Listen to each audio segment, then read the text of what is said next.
Hello,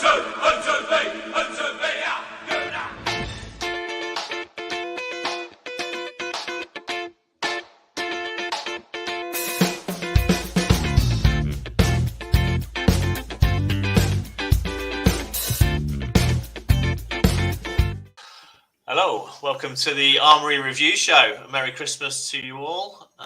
Season's greetings, whatever you want to be greeted by. Top of the table to you all. Top of the table. Fine Tuesday evening. It's good to get back to winning ways again in a competition that actually matters. Yeah. Sorry for all those people that really love the World Cup. Let's start on the World Cup. Yeah. How did you guys find the World Cup? Loved it. Entertaining. I'd say entertaining. Lacked a bit of class and quality. But the entertainment value was better than just about every piece of crap show that's on TV. So the World Cup done its duty, filled the void. Now we're back to men's football, the proper stuff. So thank you, FIFA, and all the Qatars and stuff like that. I thoroughly enjoyed it. That just gave me something to do in between watering the garden and the pot plants and stuff. Good. I'm glad it filled your time. Yeah. Did the best team win for you, Warren? Well, the funniest thing is, my family actually owes me money because my eldest daughter, we had this little draw for the World Cup, little fun gimmicky thing. Everyone gave like a 50 rand. So Ali took France, the youngest one took Brazil, the oldest one took England. I was actually going to take England, but then she stole the England. So I'm like, okay, what do I go for? I was actually going to take Belgium, eh?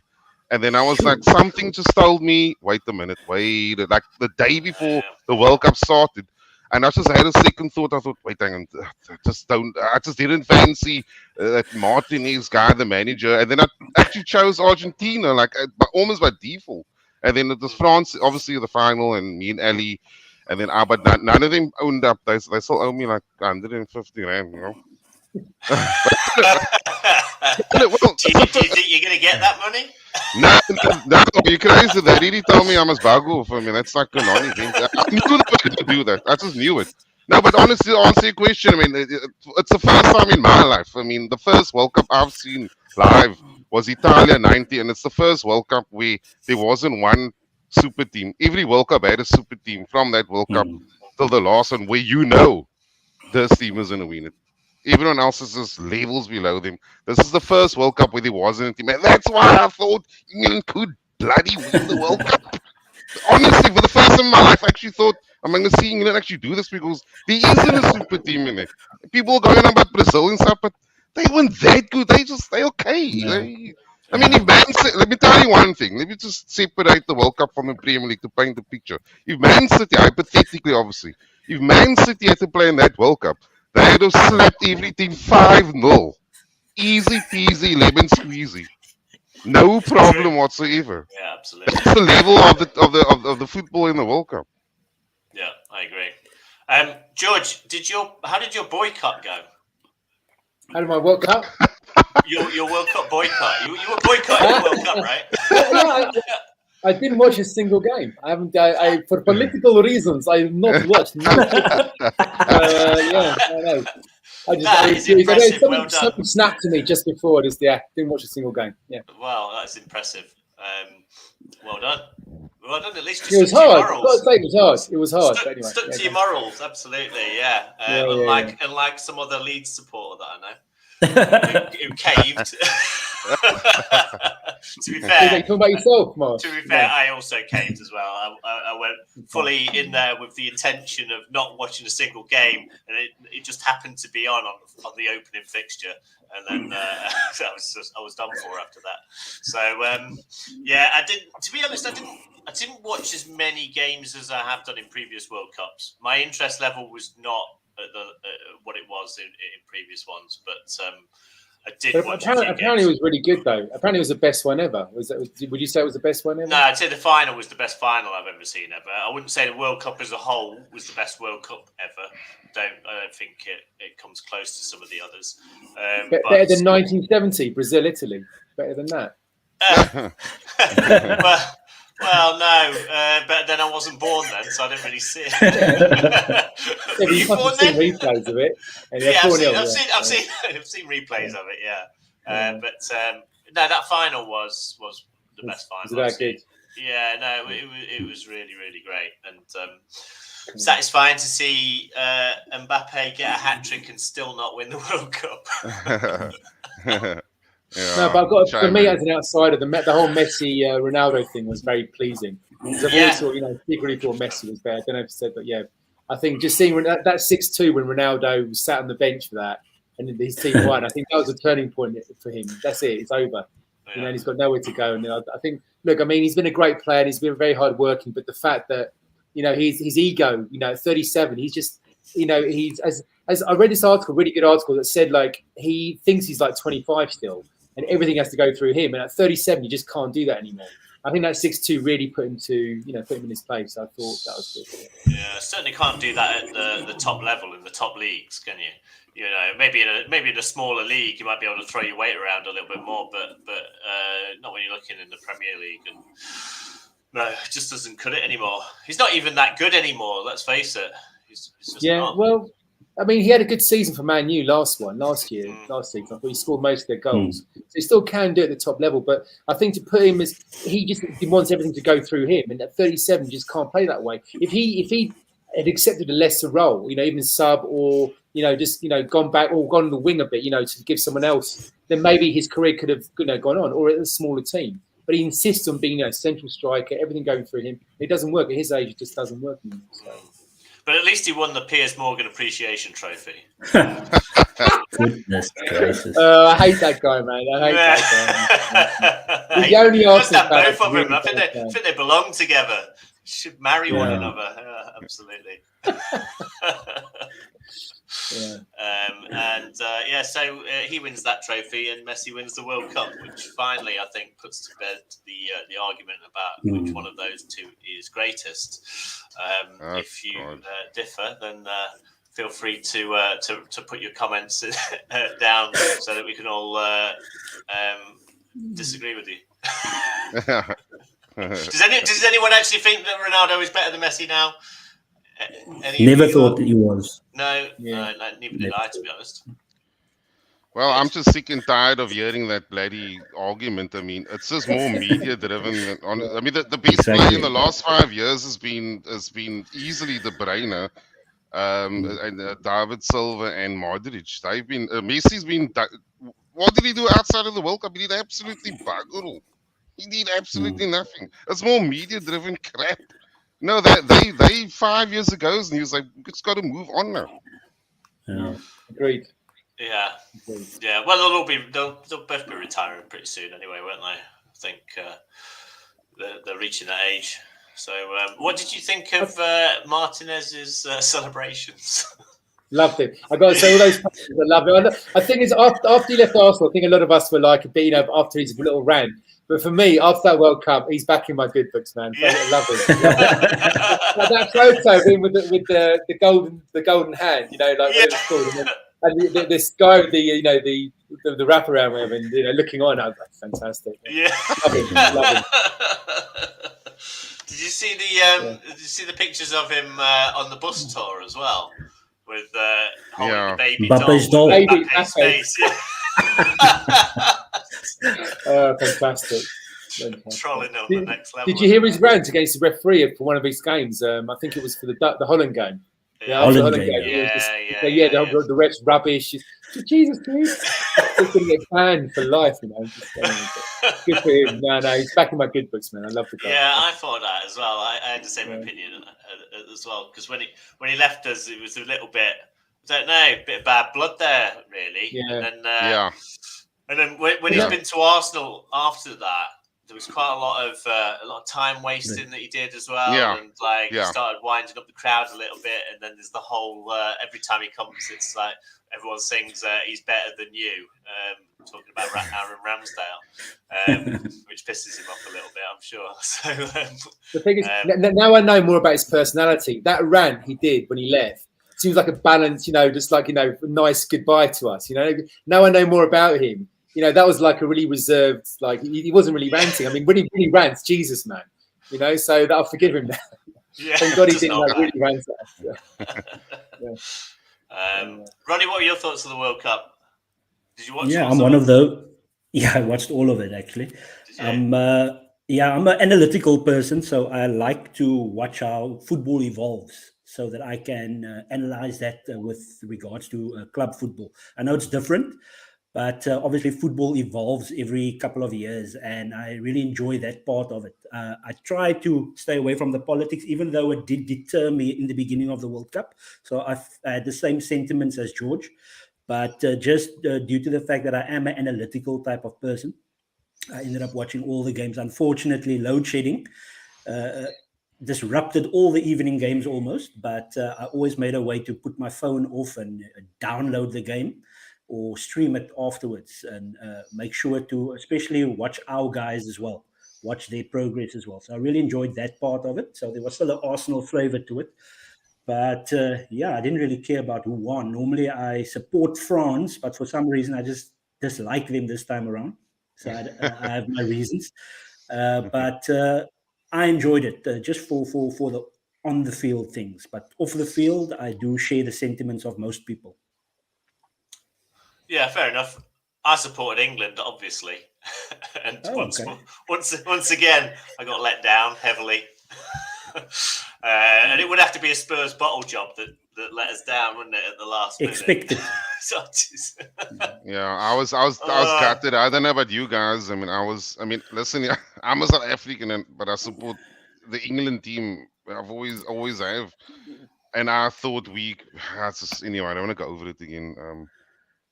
Sorry. Gator Southgate, I just don't know. I just think he's a nice guy, steady Eddie. He's not going to be the that's going to take this current group of talent to the next level. I think we need now he's laid the foundation. Now we need to say bye-bye and get a manager in that can come in and win the damn World Cup. Well, he's not going anywhere. He's staying. He's staying for the Euros. Yeah, well... that might be his last tournament, though, the Euros, the next Euros. So we'll see. Yeah, it will be. I'm not sure. Who else? What other manager would you like to see come in and manage England then? I mean, you keep hearing about like, so who's good enough and like must he be English and must he be non-English? I mean, oh my goodness! I mean, just give it a rest. Just get a manager that can win the bloody trophy. I think England's the only country that makes such a hell of a. Just get a guy that can win the thing, whoever it is. Can be someone from bloody, Tanzania. It's someone good enough that can actually do it. Funny enough, I actually think, and I hate this guy, right? But I think his days at club level is gone, because I don't think he'll get a job at a club level. And England, the English FA will not pick this guy because of who he is. But Jose Mourinho is cut out for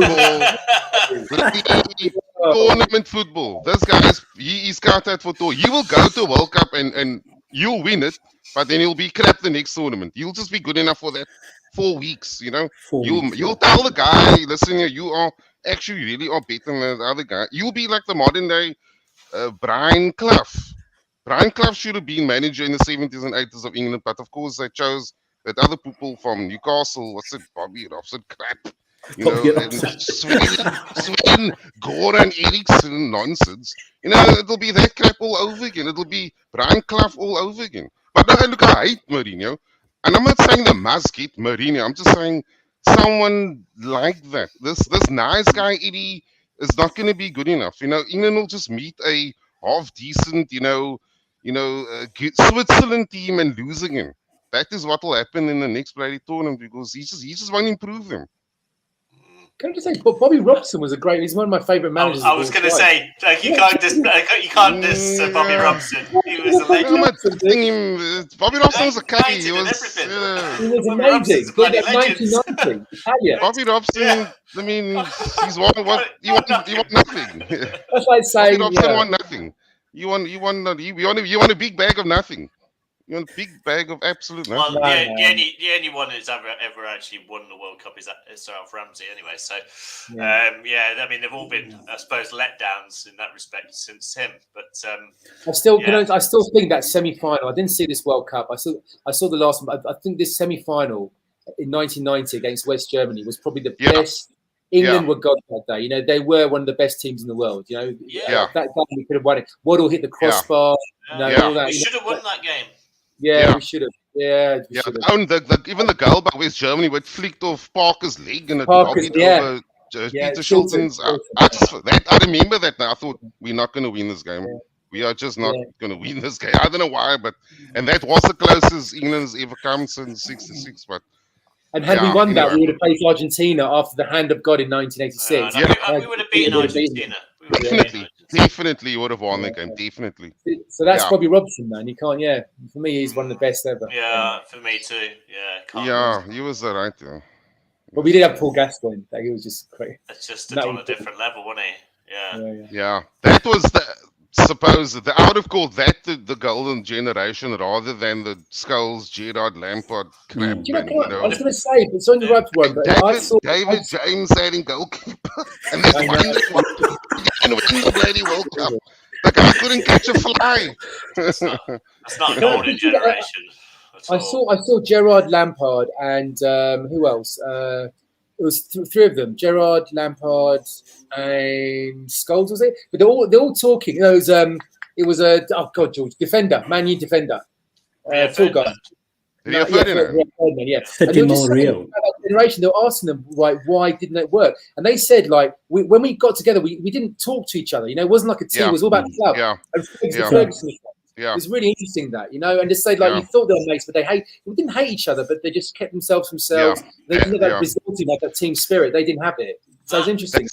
That's one good thing that. So a lot of people are criticising Southgate. So that is the one thing. Yeah, exactly. He has managed to get rid of. Everyone plays as a team, as a unit. I can't remember seeing England play this good football as a team, as a unit since 1990. Yes, to be honest. Correct. We played pretty good. Actually, in '96 and actually in '98. Yeah, I was good. Hoddle. Yeah, we were very good until he started consulting the wrong people.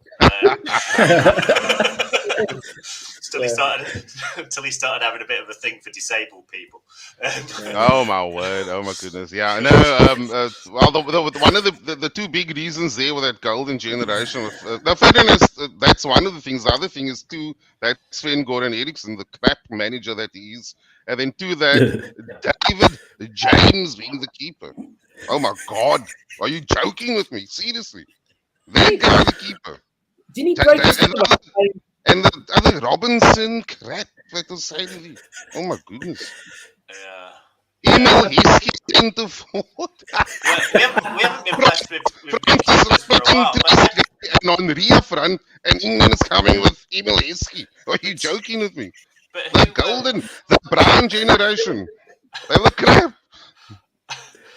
But we've got some good keepers now, actually. Pickford, Pope, and Ramsdale as your three keepers.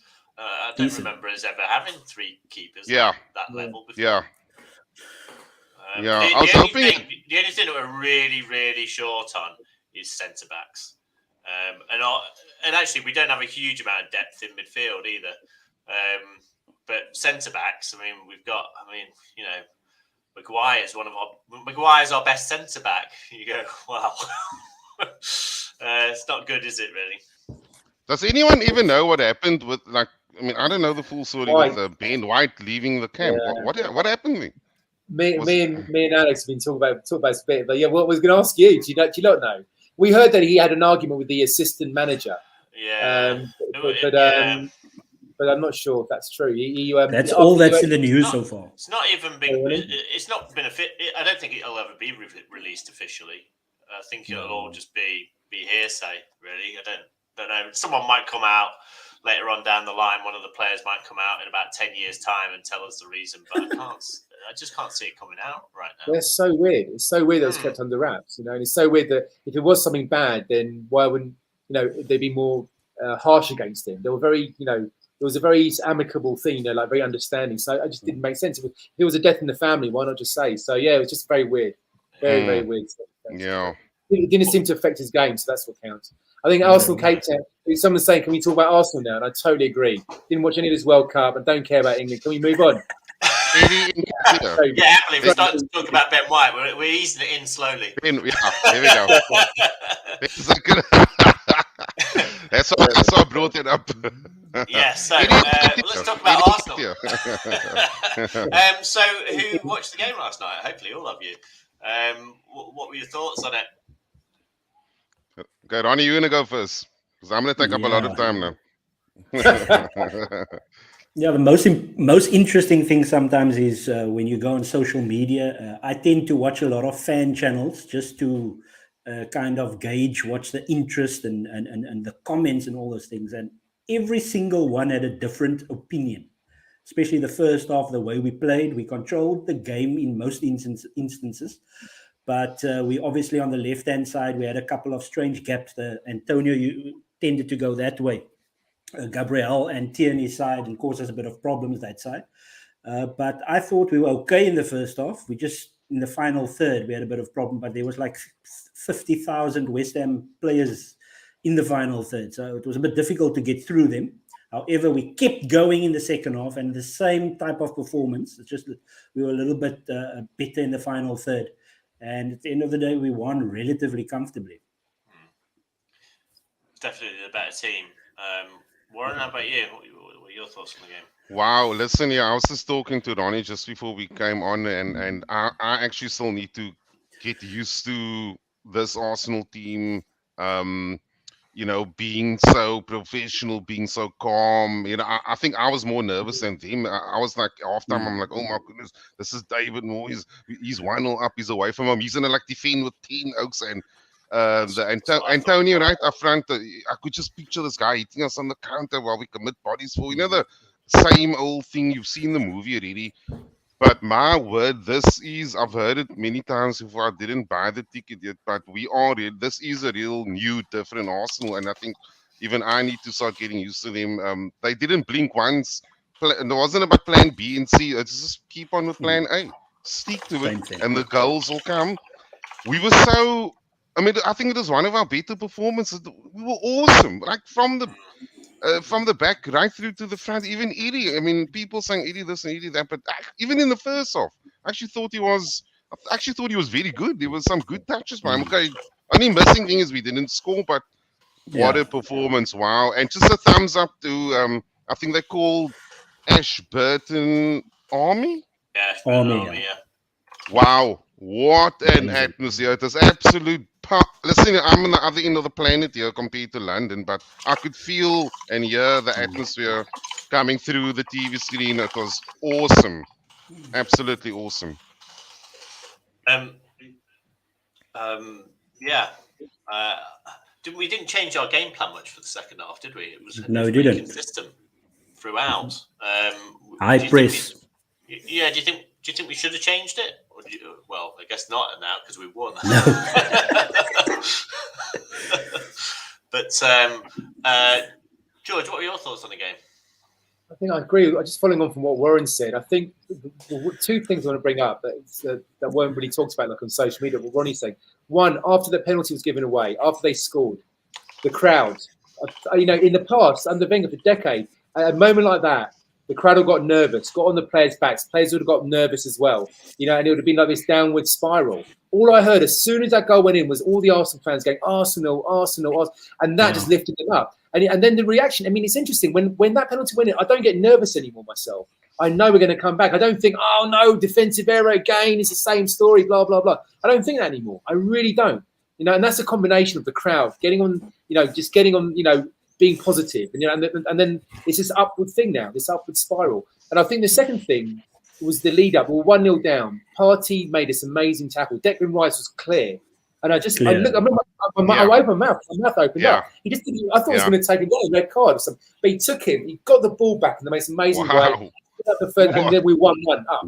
Partey has been phenomenal. Forget Jesus injured. If Partey gets injured, forget it. That's it. Europa, maybe whatever, maybe mid-table. I'm just saying, but that guy has been phenomenal. I'm just joking, but I mean, the only game we've lost again in the league is when Partey. He didn't play. Man U, and I think we would probably I don't think we would have lost even with El Neni in there, but I think Lokonga playing in that position, trying to play a holding midfielder, just did not work. Did it? Not work. No, and so I agree. Partey's been amazing. I think Jack has been amazing. The three in midfield have all been really, really good this season. But so they don't give up, and they're always trying to be first to the ball. Which, I think we totally. Our midfield three now with Odegaard in the end. Listen, okay, maybe I need to eat like humble pie a bit here now because I was one. I was one of Odegaard's critics for a while. But he wasn't that good to start with, was he? I mean, I was a big critic of Odegaard to start with because when we had him on that loan spell, he didn't look amazing, and then when he came back, when we actually bought him, he still didn't look amazing for a while, and then he started to actually look really, really good towards the end of last season. Yeah, absolutely. And I mean, I think I would. You know what? There's probably. You know what? I'm.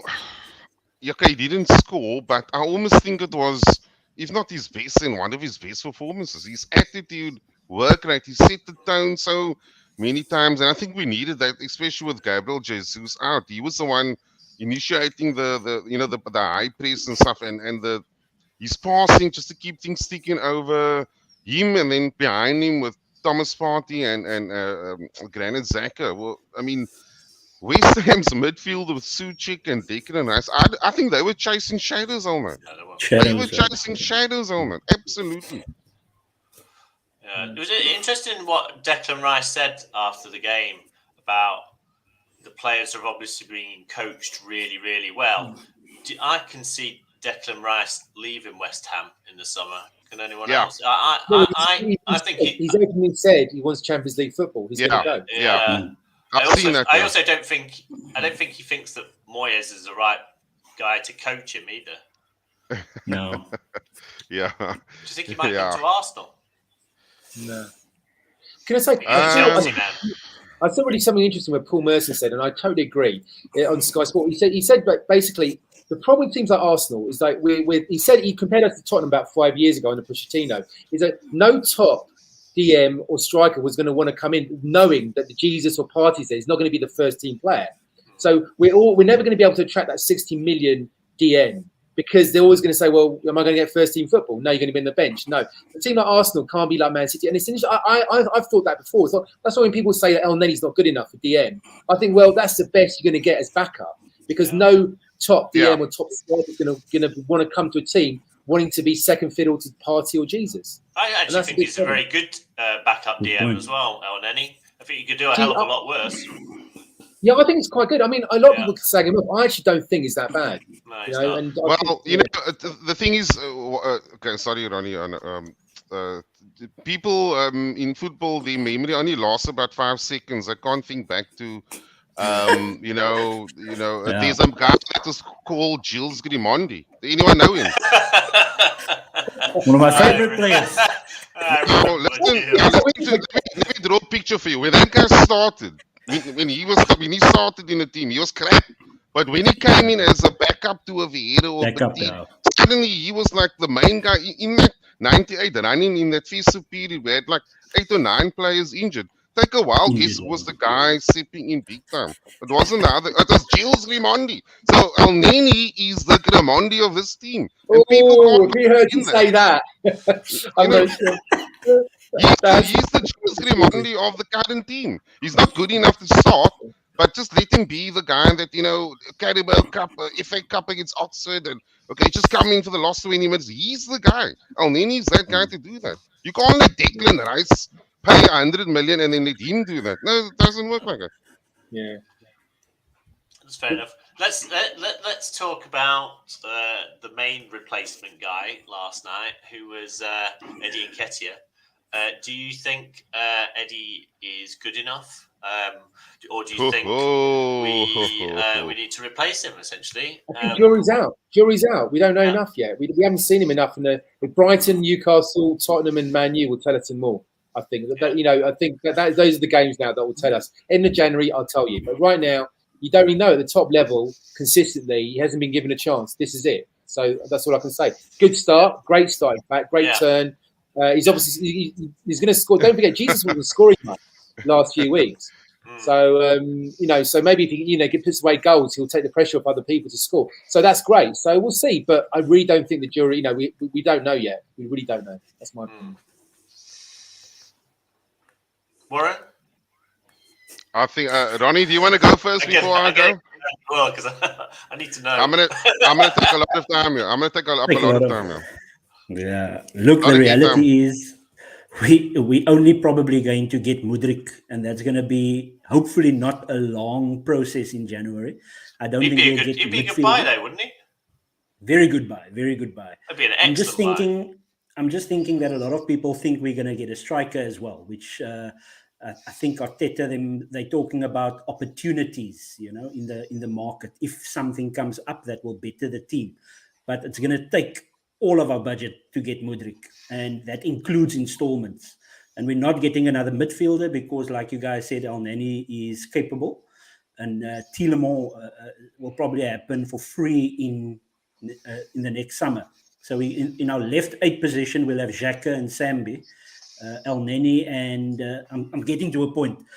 El Neni and Thomas Partey as our 6, and then Vieira, who seemingly is going to be a right winger as well, but and then Mudryk left wing, Martinelli left wing, and then it's going to be Nketiah up front, with Martinelli probably playing as a striker when Nketiah has to rest.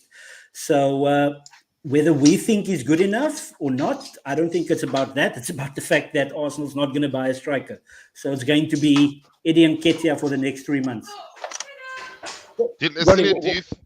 Oh, sorry, go for it. Sorry, George. Ronnie, what if Eddie gets injured, though? What do we do then? What happens then? Then we screw, because he's probably going to get injured on the 31st of January.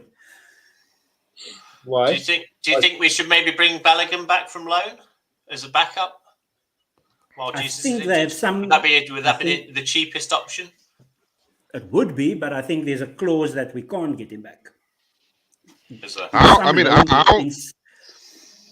In some loan deals, certain clubs put clauses in that you cannot come January to get the player back, and I think he's one. I don't know if we've got that in place, have we? Okay. Go on then, Warren. Are we going to? I mean, how are we going to get this Mudryk guy? I mean, how strong is that, the rumor? I mean, is it more than the rumor now? We've already put in an offer for him, haven't we? I mean, I'm not sure how much. Been rejected. Rejected, but all first offers get rejected, don't they? So he plays. I mean, I don't know anything about this guy. I've never seen him in my life. I've seen him. I've seen quite a lot of highlights and stuff on YouTube. I mean, it's always the best bits on YouTube, and you can always counter-attacking goals. You could maybe make Gilles Grimandi look like Dennis Bergkamp with his best bits on YouTube. Maybe, I don't know, but he looks really, really good with the ball at his feet. That's what the reason why I'm asking. The reason I'm asking that is another possible option here, and this is perhaps when we do eventually get this guy in, and he can cover both flanks. What if it does really come to it, and Eddie say gets injured, before Jesus comes back, then Martinelli could play down the middle. I think that's the plan. That would make like a sense. Not that I want that. I'm not saying I want that now, but.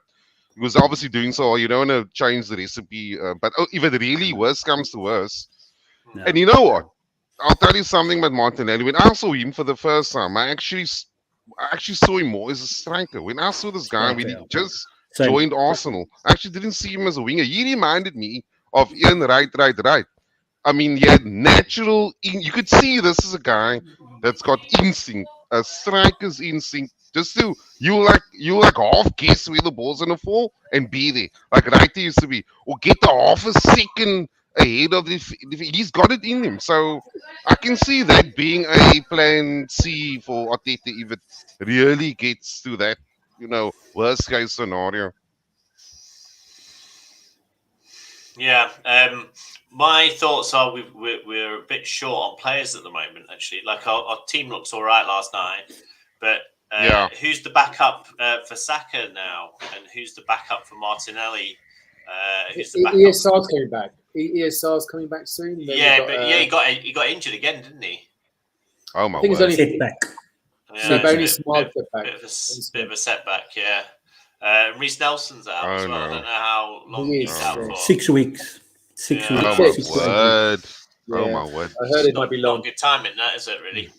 How long is ESR going to be out for? Sorry, any timelines on that? Or I don't know. He's training. He's training. It's Tomiyasu and ESR. They are busy training. They are actually training. It's just that they're not. So you sometimes see them in training pictures. But I think they're probably just doing physio work and those type of things. But they're not far off. I think they're going to be in full training this week. oh wow, okay. Well, that would be a major difference. Then. No. I think Definitely. ESR will play against Oxford. Yeah, we need some of these players back, really. Yeah. Because otherwise, Yeah. we're going to end up playing against Oxford, and it's going to be almost a first team, and then it's just those extra fixtures that we don't need, especially with the Europa League's coming back in. Is it February? Is it coming back? Yeah. Well, we got massive games. Oh my goodness me! From now till the end of January. Jeepers creepers! Oh my word! Newcastle United, never mind Spurs and Man United. I think Newcastle. Yeah. Newcastle United, the 4th of Jan, 4th of Jan, I think. Third, I think. The third. Oh, sorry. Okay, sorry. So that's the toughest game out of them all. That and the Brighton game. I'll tell you right now. Yeah. Just before we move on Yeah. to upcoming fixtures, I just want to touch on Mark Landers' question here. It's what was your thoughts on Saka's disallowed goal? Was that offside? For me, it was offside. Yeah.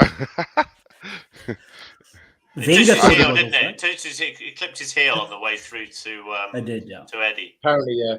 The Yeah. problem is we don't see the replays of where Eddie was at the time of it clipping. Remember, they only showed the back view of it. Oh, really? Oh. Yeah, they only showed the back view of when it touched Saka. You don't see when it touches Saka's foot where Eddie is at that time. I've double-checked the replay. Okay. However, VAR saw it, and so clearly it's offside then, I guess. Wow, Ronnie. You should be running VAR, man, not here. You could put a traffic cone in VAR and it'd do a better job than most of them.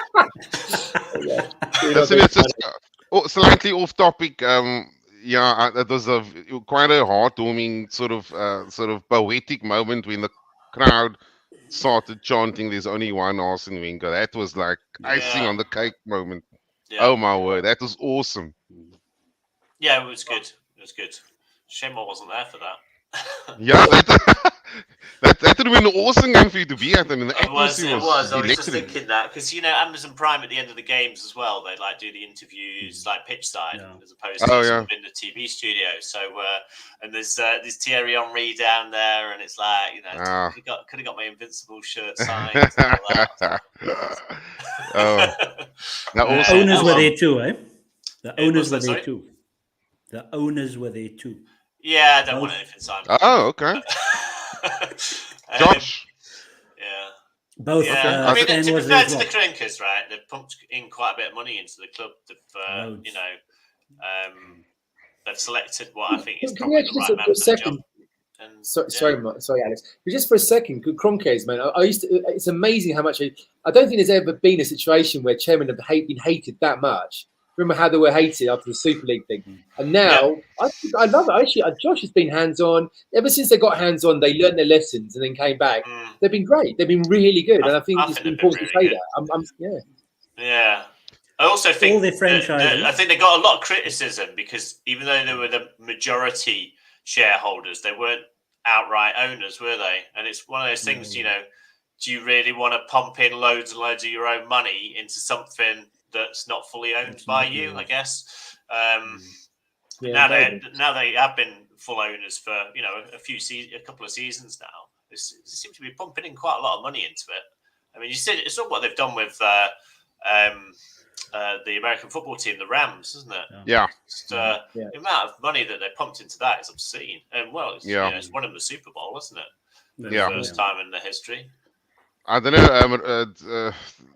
I think they could a combination of that, and then I think it could have been a situation where under not going to mention names, but maybe under previous regimes, they were perhaps ill-advised because they were so distant from the club. They were listening to this think tank being told one thing, but actually it maybe wasn't really that. And only once I stepped into the actual role, like Josh is now actively, physically invested in, the club, the team, and he's now actually sitting in the room with the other think tank so that there can be no BS between this and that point. And once you get rid of the middle ground, there can be transparency, and then people can actually see for themselves. The guys, the decision makers can actually see for themselves. Actually, it's not really like that. It's actually like this.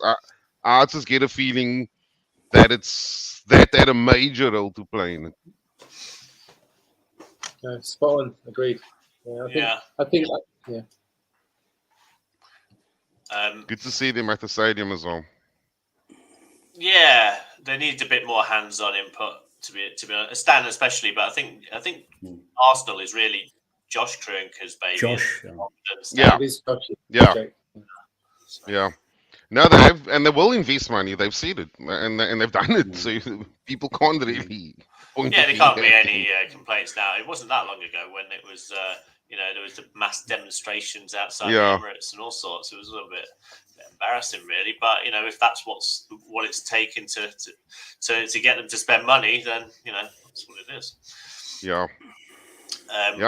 Upcoming fixtures, guys, and back to that original question from I think George was: can we beat Newcastle?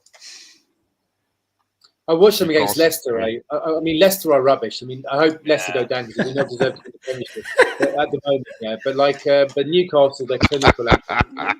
They're building up. They're building slowly. Yeah, I think they're good at defence as well. You don't get many chances against them anymore as well. So Eddie's done what Arteta did. He built from the back, and now they seem to be loosening up and going forward now. So they look dangerous to me. They could be. They will challenge us. George. Yeah. Now you're right. The May Mark Landis has commented there that Newcastle is the toughest. I agree with him. They are a totally different animal. They haven't even been spending much money either, have they? That's the problem. They haven't yet spent, and if they make the Champions League, it's over. Yeah. It's over. I'm telling you guys now. No, I'm serious. Let's get a title winning now, then, aren't we? We have to win the league this season. I think it's the best opportunity we've had since. For quite a number of years, isn't it, really? I mean, how does it work with, I don't know, the intricacies, like they obviously got this, I don't know, company, consortium, whatever you call them, with all these billions and, a bottomless pit of money. But how does financial fair play work? I mean, do they have a certain amount of time before that kicks in until after this owners a year, or how does it work? I mean, can they just spend whatever the hell they want to? They can. Or is there a limit? Yeah, I think there's a limit to the amount of losses that your club can have over a certain time period, I think. The problem is Mike Ashley never spent any money. That's the problem. So they are properly in the green when it comes to the books. Yeah, but also, I mean, there was that talk of self-sponsorship being, sort of banned or that's regulated. the problem. Yeah. But I don't think that's happening, though, is it? No. I don't know. They backed off. No, they pussied out. In fact, do you remember when Man City were going to get 2 season ban for Champions League, and then the court arbitration was overturned? Do you know why they overturned it? They overturned it because the investigation took too long. That's it. Not because it was not right. They did it. They used, like Alex said, their own sponsorship. So Qatar Airways, whatever it is, just basically pumped in as much money as they needed, and that was it. And that they hid their losses that way. So, but they didn't. So it's nonsense. It's nonsense. FFP doesn't work. it's a weak regime, and these people can get around it. All these big money people get around it. Absolute rubbish, especially when you see a club like Derby County, who literally got relegated from the Championship last season because of financial fair play. And I mean, let's face it, what money did they ever have to spend in comparison to? I mean, Man City have literally bought all of their championships. They bought it all, just like Chelsea bought it all. And now you've got a club like Derby County who maybe spent maybe $1 million or something over what they should have done, and they get 12 points and they get relegated into the League One. I mean, it's honestly, financial fair play is an absolute hypocritical joke. Yeah, well, David Dean said he's the first guy. That was like more than a decade ago. When it first came out, he was the guy, he was already away from Arsenal. He was the first guy to say, listen here, in theory it sounds okay, but how are you going to police it? How will you police it? Well, you can't, because, and it's not just the longevity of the cases or whatever, just, you know, Man City will just get more expensive lawyers than the UEFA. That's that's the bottom line. Because you can afford to, because you're competing against you're not competing against a football club or owners of a football club really anymore. You're competing against a country. I mean, an oil-rich country. It's a total joke, yeah. So is this Mudryk guy now the only one we're chasing realistically, or was he more now? I mean, is that the only player we're going for? I think he's the only one that I've heard of that's, you know, seems to be at the point where we've made an offer. Certainly, there's a couple of names been floated around, but other than him, nothing. I mean, you mentioned earlier about Alex. I think you mentioned earlier about Declan Rice when we were talking about the West Ham game, and I actually didn't realize he's actually, if I'm not mistaken, he's only got like 6 months left of his contract or something. Yeah. What, Declan Rice? Declan Rice, yeah. He's literally going to walk out of West Ham at the end of the season. So, I mean, if you're talking about a sneaky bid or whatever, you know. I suppose it depends on if Thomas Partey goes to jail, doesn't it? Do you think Declan Rice and Thomas Partey can play in the same team? Do you think the two of them would be able to play in the same team? Rice and Partey? No. Well, what in JLFC? No. So, Alex, is it changed? Are we allowed to talk about this online? Is this? No, I don't think so. But everyone knows the rumours, and everyone. Do you hear them booing? Do you hear the West Ham fans are still booing like Partey? Yeah, badly. Everyone knows it. I mean, I don't really want to talk about what it's about. I think we all know what it's about. It's just that it is a little bit of a cloud hanging over his head, isn't it? And I don't know when the. You know what's going on? Does anyone know? No. Sorry. Really, no.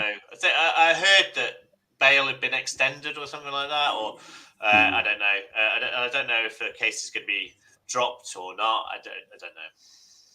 Oh wow! I wouldn't like to speculate, but you know, if he does end up in jail, you're going to need someone that's top class, aren't you? Yeah. To replace him.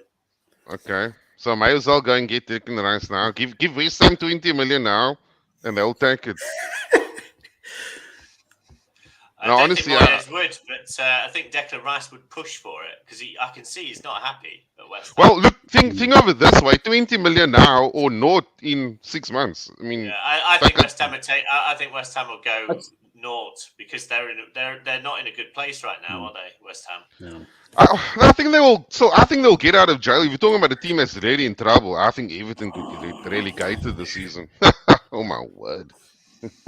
Shocking. By the way, you think? I think Declan will probably go to. Sorry, mate. Declan will probably go to Liverpool because of Henderson. Henderson's getting older. I think he'd be perfect replacement for Liverpool. So as I said, like before, I think because we got Partey, he would look at us and go, well, "When am I going to play?" So that's going to be a big problem. Should we go all out for Jude Bellingham then? Woo! Sure. And how much would you pay for it? 50 million. Yeah. 50 million. You might get his left boot for that. Yeah, you'll probably go for like 100, eh? What do you think? I think he'll go to Madrid, Madrid or Liverpool. You know what Dortmund are like. They'll sell him for about 120, 100, 120. He might end up at Man United. His career will go down the toilet like every other player that's gone there. Yeah, true. Good point, Alex. Good point. Good point. That's a very good point. It was good to see Sancho in the World Cup, though. I mean, watching the World Cup. Are you serious? What? Sancho? He's busy working at the Spur, tossing burgers or something. Yeah. So, Highlander says we need to go for Griezmann. Anton Griezmann. Griezmann, right. How old is he, though? How old is Griezmann? About Griezmann? 32. How much? 35. 35. I think he's 30 something. No, well, I don't think so. Yeah. Just on Declan Rice, it says here that he'll only be a free agent in 2025. So seems like West Ham extended. That's the longest 6 months ever. Come on. Okay, so there goes Declan Rice then. Okay, there goes that one. It's not going to be cheap. Yeah, 100 million. I thought he was. I think he'll still go though. I think I could see Declan Rice. I could see Declan Rice going to either Chelsea or Man United. I think Bellingham will end up at Liverpool. What about Anthony? What about Anthony Gordon from Everton? Seeing that they're going to get relegated this season. I like it. I could see. I don't know. I could see Frank Lampard getting sacked before Everton get relegated. I think there's worse teams than Everton. You got Southampton. You got Leicester. I think Wolves as well. So I think it's going to be tough. But Everton might not go down. I don't know. Hey, Wolves has got the new swing in his step with the new manager now and these new signings and stuff. I don't think Everton's got ready to swing as well. That's the other thing. Well, Everton's got their hands tied a little bit with money. Yeah. Listen, I mean, you're in trouble if Alex Iwobi is your star player. Poor Alex Iwobi. Your special kind of crapness if he's your number 8 in your team. That guy, seriously. I like Alex. I thought Alex was all right for us. I was in Europa League final. I was in Baku when he scored that amazing goal. He's the only good player on the bloody pitch. I'll give him. Sorry, man. So I won't hear a bad word against him. But yeah, Osborne. No, listen here. So can we win the league title? Let's separate the men from the boys now. League title. Can we win it? Ask me at the end of January. End of January. Is that the cutoff? Is January the end of January? January might be the cutoff. No, fair enough. There's some big games in here, so still a little bit earlier. I think after we played Newcastle, after we played Spurs away, and Man United as well. I think, there's some big games there, and I think we'll have a better idea of where we are. If we can maintain this winning streak, and I was surprised actually at how well we played last night, considering we've just had a big break, and people have been playing in different teams for the last month or so. To come back and play with the unity that we did, it was almost like we just carried on from where we left off. Yeah. Calling us all cows, not calling it for Arsenal already. Yeah, well, we can't all go off and neglect Arsenal and support Leeds, can we? Anyway, speaking of cowards who abandon their morals and start watching World Cup games, me myself included, but also Morgan. Oh my word! I don't know. I'd like to think we've got the quality in there to win the league, but my biggest concern is our squad depth. I think that's everyone's concern.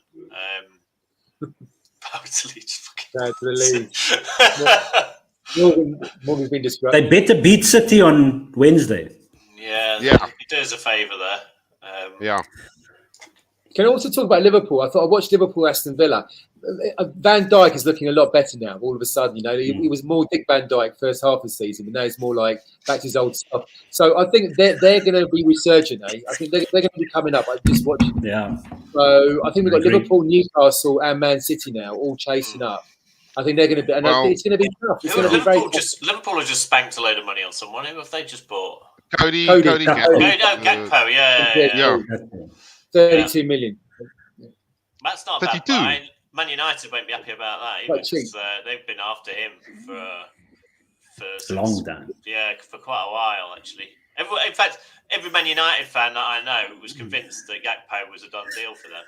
So nicely done, Liverpool. You probably realise that his career will be over come May or something. No, honestly, I don't want to be like, and whatever. I'm not being facetious or, being over the top now, but that other guy that also, you'll just be another nothing player like Ronaldo, Martial, Sancho, who's the other wanker, Jude, Lingards, and the guy on the right, the Brazilian guy that is Anthony, or he's a big pile of crap. He's a big pile of crap. He's doing little monkey tricks, zoo tricks in the games. He's done nothing. He's a nothing. They spent how much? 80 million on him. Jeepers, are you kidding me? Yeah. So you don't fancy Man United's chances then? They're nothing. I think we're gonna smack them. Honestly, I think we're gonna smack them. So. It'll be an intense game. That will. I hope we go into that game with no injuries. That's the other thing, yeah. That is the other thing. Is Newcastle away at home? Is it home or away? It's home. It's home. Home. Yeah. We should beat them. 3rd of January, home. Yeah, that one I will be going to. Yeah. That'll be the right one. Yeah, that'll be a good game. Jeepers. Wow. Can't wait for that one. I'm hoping to get tickets for Spurs away as well. I'm not sure if we'll be able to get them. My common friend Paul's going to that. He got tickets. It's really hard though to get him. But yeah. Oh yeah, it's almost impossible to get away tickets. Fortunately, one of my friends has just started a job at Arsenal, so he gets priority. Oh, lovely. And, wonderful. Yeah, I should get him on the show actually. Yeah. He's quite keen to come on the show. He's in charge of all the tours and things that the VIP Legends tours and the stadium museum tours. And what's the prices generally at the new Spurs? Is it just as expensive as the Emirates? Or I mean, I don't know ticket prices really for the away fixtures. I'll let you know as and when they do come in. I think I'll probably be going to the Liverpool away and City away. So there'll be 2 tasty fixtures. When do we just on that topic? Sorry, Alex. When do we play Liverpool and City away? I can't remember. I think they're in a few months, aren't they? Like March or April or something like that. April. Yeah. We play them close together. Yeah. Wow. Yeah, tasty ones. Okay. Title deciding game. Could be. Hopefully. Well, we're 7 in, so. Yeah. Are Man United playing at the moment? Does anyone know what the score is on that? Yeah, they are. I know it's Chelsea at the moment. Bournemouth 2-0. Chelsea's playing Bournemouth. Still 2-0. 2-0 up, yeah. I think United is playing Forest tonight, eh? Forest. Man U is playing Forest, yeah. Right. Jesse Lingard. Our next game is Brighton away. What are your predictions for that, guys? Ooh. Can't stand them. No, they're going to win it. Thank you, Ronnie. I can't stand them as well. Why is they that? seem to have the iron. Bit of a they bogey seem to beat team, us all aren't the they? time. Yeah. Exactly. Bit of a bogey team. They're strange, and they press quite high. It's similar to us, and then for some reason we just can't seem to cope with them. But I'm hopeful for a 2-1 win. They've lost some main players though, and their manager, so I think that they're very much weakened. I think we'll get a result. I think 2-1. We're looking good, man. 2-1, 2-1. There you go.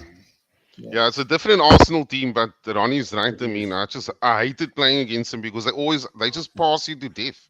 They'll just run circles around you. I just hope this year it's the new Arsenal. It's a different Arsenal. We're going to take it to them. Let's be positive. You're traumatized by the past.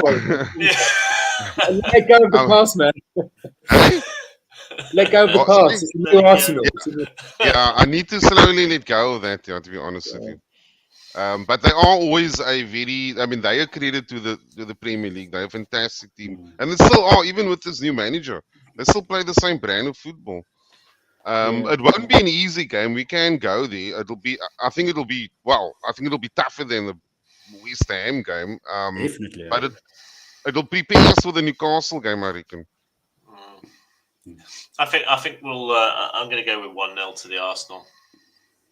Mark Landers as well gone for 1-0. I'll go with the 1-0 as well. Brighton seems to be grinding out results. 1-0.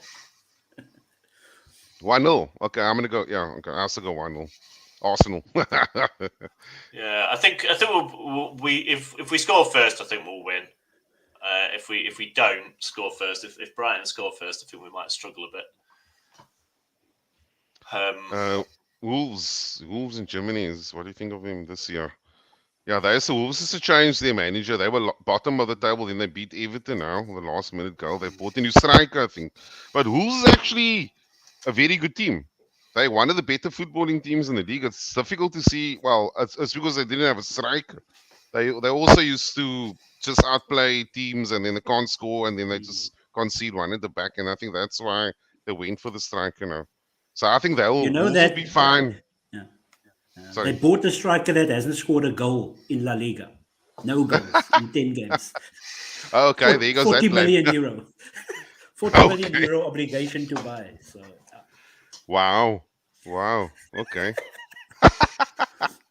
Unless I know something we don't. I mean, now honestly, George, I can see Everton going down skiing. Honestly.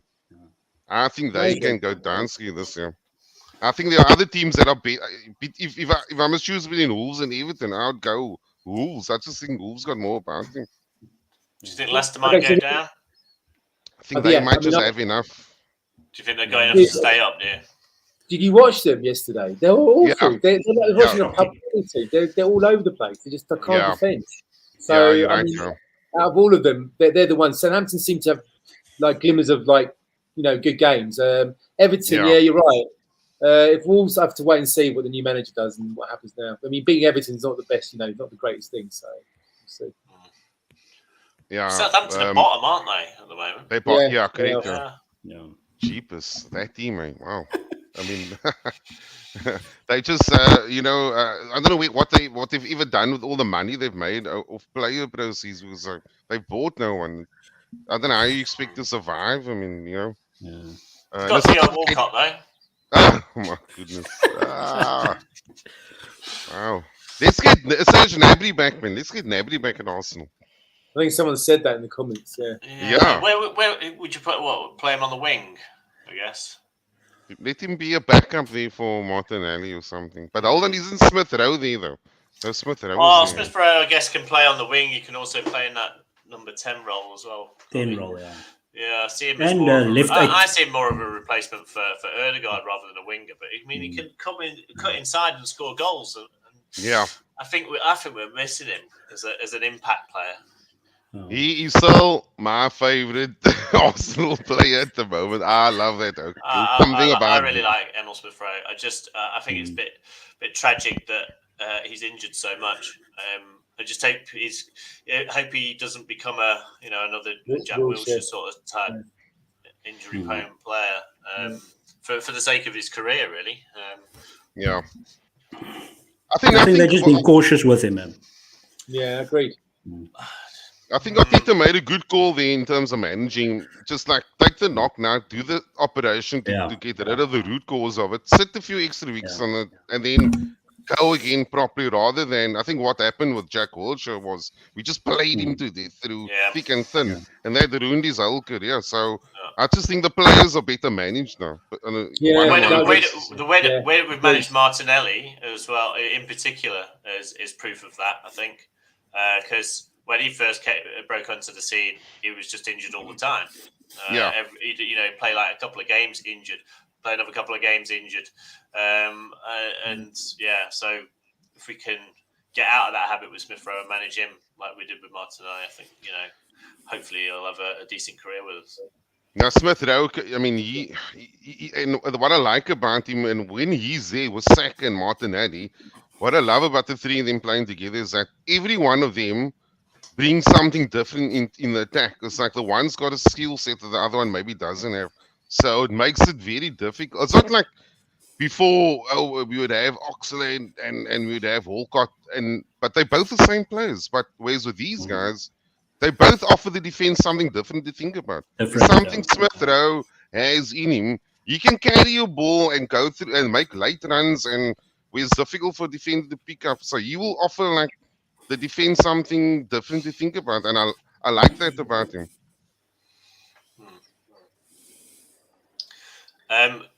Who's going down? In your opinion? Sorry, Morgan mentioned Nottingham Forest. I haven't talked about Nottingham Forest. I think it's because they beat Liverpool. Who did they beat? Two teams just before the break. Liverpool and who else? I've forgotten the last game they played, but they look really good. Finally, they have about 50 players, 500 players, don't they?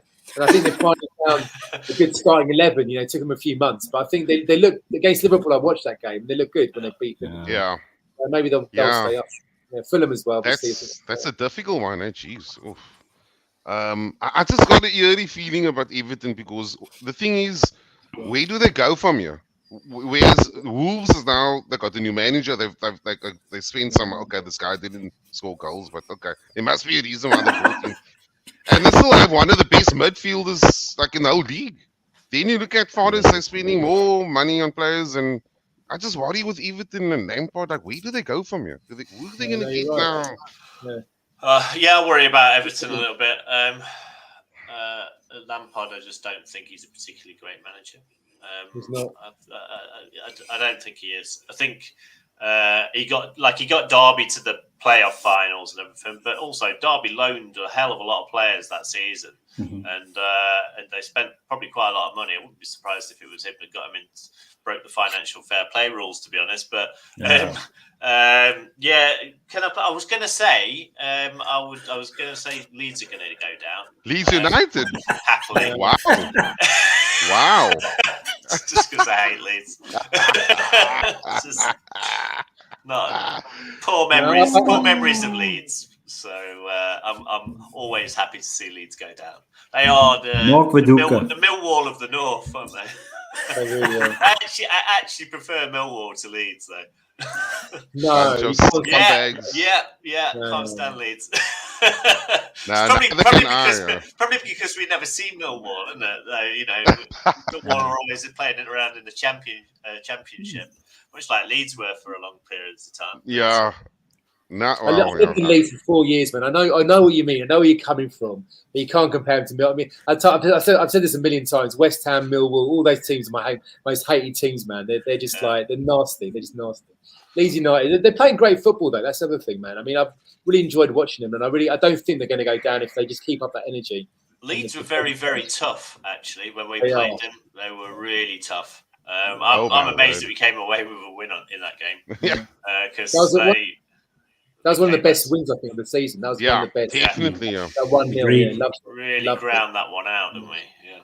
I think in previous years we would have lost that game. Definitely. So I mean, which is awesome because we're showing different sides to us. I mean, we can be tough when we need to. We can be cool, calm when we need to. We can be clever when we need to. So far, we are ticking all the boxes. I don't want to jinx us here. You know what? After yesterday, I'm not going to wait till the end of January. Morgan, you've been pressed. We could win this. We could actually fucking win this, and I'm not joking. I actually thought that last night. I actually got for the first time. I thought, you know what? After Eddie's amazing goal and the build-up play, I thought, you know what, dude, we got what it takes. We got the players. We got the striker. We can do it. But it's too early. Blah blah blah. I know. But we'll see what happens in the Jan. But we can actually. I think we could win the league. I'm actually going to put my neck out. I honestly think we could win it, but it's still Morgan, I'm going on your side. You've won me over. All your comments, that was easy. Like 5 comments.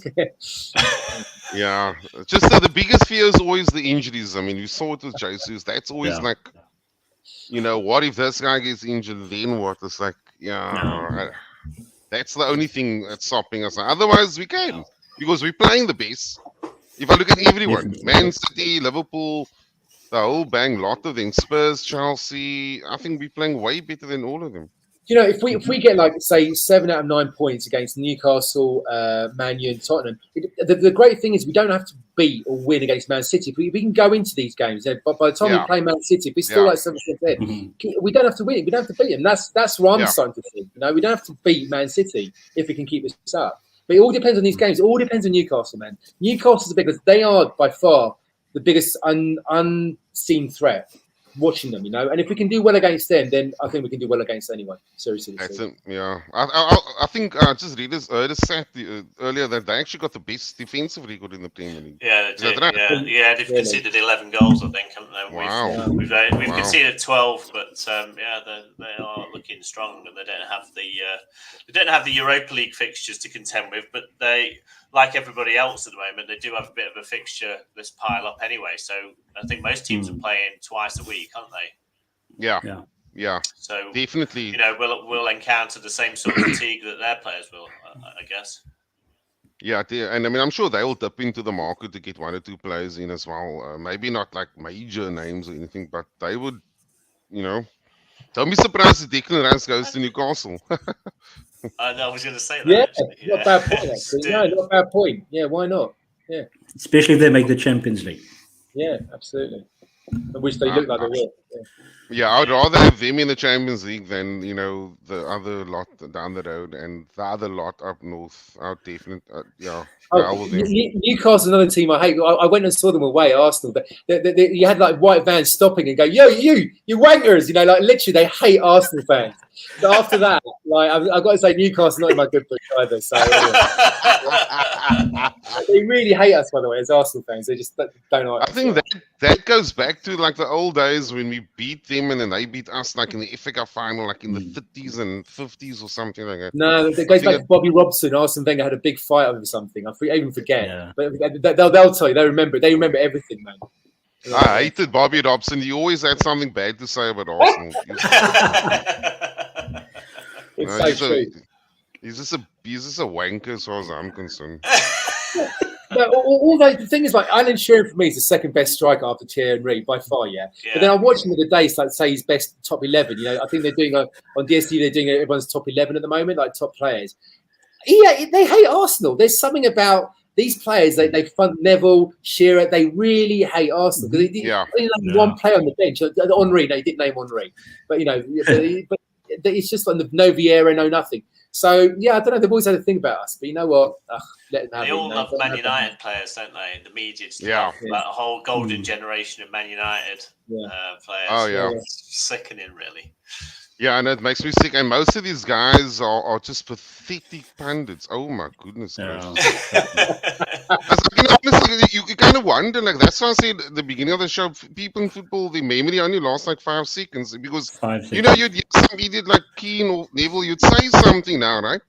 And then I'd be like, yeah, but hold on, you're the same guy that said the opposite 2 weeks ago. And no one is like picking this crap up. I'm like listening to this idiot talking, and it's like, yeah, but you're the same guy that said the opposite of it. What are you just like picking things out of a hat here or what? No, but honestly, I mean, I actually think they, you know, like you'll have a couple of idiots there on Arsenal TV, they're like tying those idiots. I mean, they just have a comedic relief. I mean, because no one how can you take them seriously? You can't take them seriously. No, honestly, they're just crap.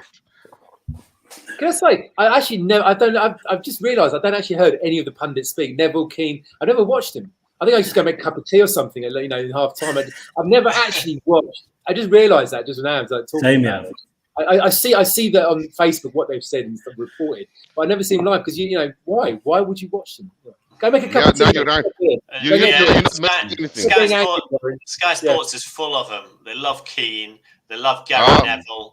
Oh my God! Yeah, Jamie Carragher. I don't mind Carragher actually, but I was about to say he's the one that talks real rubbish. But anyway, all right. If you say so, Alex. No, they're horrible. They are. Oh, Michael Owen. Oh my goodness me. Oh my God. The worst. Oh my worst pundit ever. I mean, he's like. I don't want to. Okay. I do watch Ian. Ian Wright's a classic, especially against Spurs, man. Like when he goes crazy, I love him. Like he's a legend, man. I mean, there are a few good. The best pundit was Chris Kamara, though. Chris Mistakes Kamara. Go and watch Chris Kamara's best bits on YouTube. Yeah. YouTube. Yeah. Oh yeah, when he goes crazy. Quality. Yeah, no, yeah. It is good. Yeah, Merson can also be a little bit at times a bit out there, and then he's Up and down. Merson, I can't stand Merson. He's a proper Chelsea fan, isn't he? Chelsea. He always gets brought on for like Arsenal games, but the reality is like he has no loyalty to Arsenal whatsoever. He is a Chelsea fan. yeah, it's crazy. Yeah, just He's a character though. He's a character. Yeah, it's like you can't like not just for the fun factor. I mean, Fun factor. Yeah.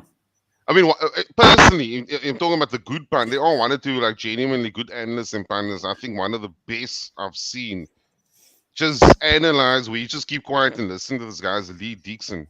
We'll listen to that guy break a game down. I mean, this guy will give you like another angle of the guy, and then he shadows the oak to show him this way onto his weaker foot. Like, no, people don't break the game down to those little, you can see this guy actually knows football.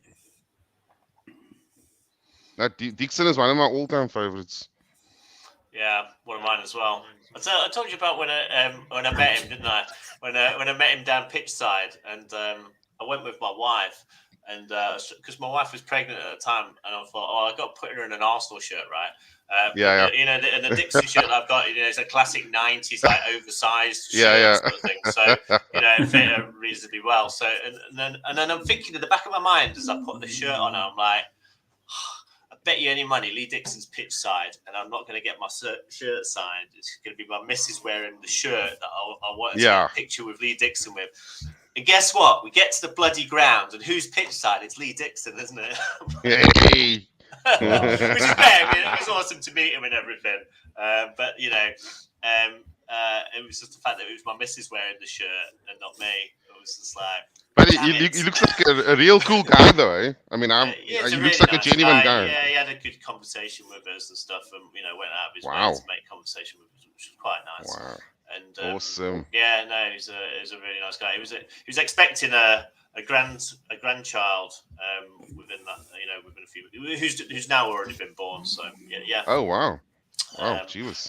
It's weird that Lee Dixon's like a grandfather. Yeah, that doesn't sound right. It doesn't seem that old. Right. Yeah. Lee Dixon looks younger than me, to be honest. It's looking good. Dixon looks younger than me. I look older than Lee Dixon. I think someone's been. He's always online. He's got a new fashion thing I saw. Like an Arsenal's bloody Ray Parder. You see. Oh yeah.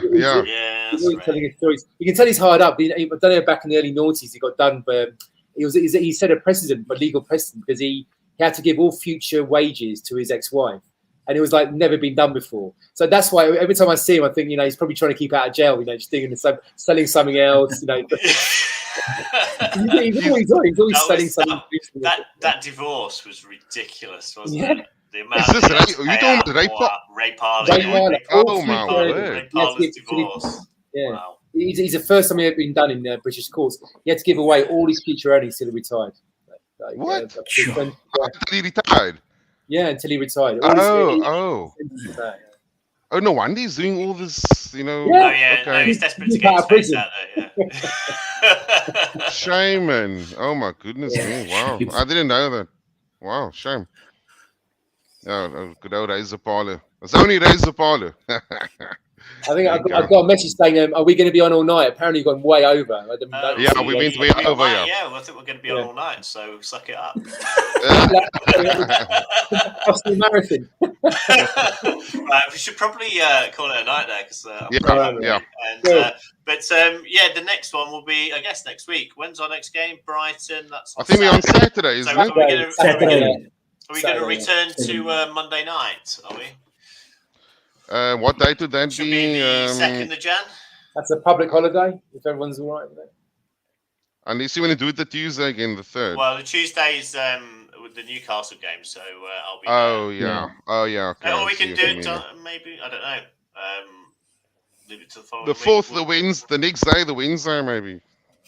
Just do Monday, man. Keep it simple. Do Monday. Monday. Yeah. Yeah. Yeah, I should be coming. Yeah. Okay. Great. Ronnie, just want to give a quick update on your show before we drop off. Cool. Yeah. So the Gunning Truth Arsenal podcast that I do on Spotify. Basically, what I want to try and incorporate now, alongside Warren, is to like have some sort of a prize. So 2 options. We're gonna have like a question for the week or a comment that we'll have on the Facebook page. So the best comment. So say for example, we ask a question related to the transfer window. Who do you think we'll buy? And then we'll try and maybe organize a prize to someone, but you have to listen to the podcast. And it's, even if I can say so myself, it's very informative. So, Well done, Ronnie. Follow the podcast. Yeah, follow the podcast on Spotify. A lot of people, you just need to have a free account, or you can just check it out on the Arsenal Cape Town website, where it also, you can just listen to it without having to put any passwords or anything in. And there we go. Cool. Awesome. Excellent. Right, guys.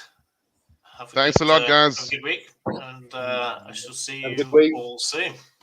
Cool, man. Thanks for all the Cheers, everyone. Cheers. Cheers, guys. Okay. Bye. Cheers.